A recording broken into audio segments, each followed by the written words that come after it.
Ырым-дюрым или культ масла у кыргызов. Всем привет, с вами Айпиля Тимирова, и в этой рубрике мы продолжаем разбирать кыргызские традиции и обычаи. Сарымай и его значение. Кыргызы по-особенному любят сарымай – топленое масло. Раньше нашим предкам было очень важно иметь дома сарымай, которые хранили в карын. Карын – это овечий желудок. Наполненный карын означает полный желудок и достаток, то есть каждый член семьи был защищен от голода и от разных болезней желудка. Современная молодежь не жалует сарымай, говоря, что это слишком жирно. Но в то же время употребление топленого масла в определенных количествах имеет ряд полезных свойств.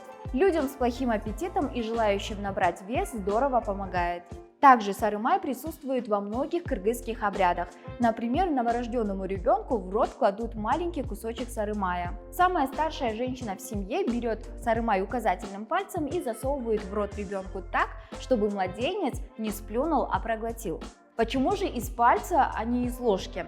Все потому, что пальцем можно достать до неба. Младенцу дают всего пару капель, не больше, чтобы ребенок рос здоровым. Невестке при входе в дом жениха также кладут в рот сарымай, и она обязательно должна проглотить, ни в коем случае не выплевывать. Кыргызы говорят: «Май жевеген, то маяк болот». Кто не ест жирное, тот станет бедным. Возможно, старшие старались заставлять молодежь употреблять жирную пищу, чтобы у тех были силы противостоять суровым природным условиям, которые преследовали кочевников в горных регионах. Всю жизнь наши предки старались оставлять традиции и наследие своим потомкам. Сегодня же зачастую в наследство оставляют недвижимость. Строительная компания Айт Group предлагает выгодные условия для приобретения жилья. Ссылка на аккаунт в описании. На сегодня все. Не забывайте свое прошлое и соблюдайте традиции. Всем пока-пока!